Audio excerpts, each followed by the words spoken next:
خبر شامل کرتے ہیں لاہور سے چودھری پرویز الہی کو دوبارہ گرفتار کر لیا گیا۔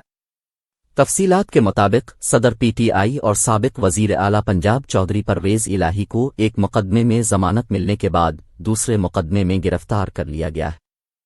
ایف آئی اے نے چودھری پرویز الہی کو منی لانڈرنگ مقدمے میں کیمپ جیل لاہور سے گرفتار کیا۔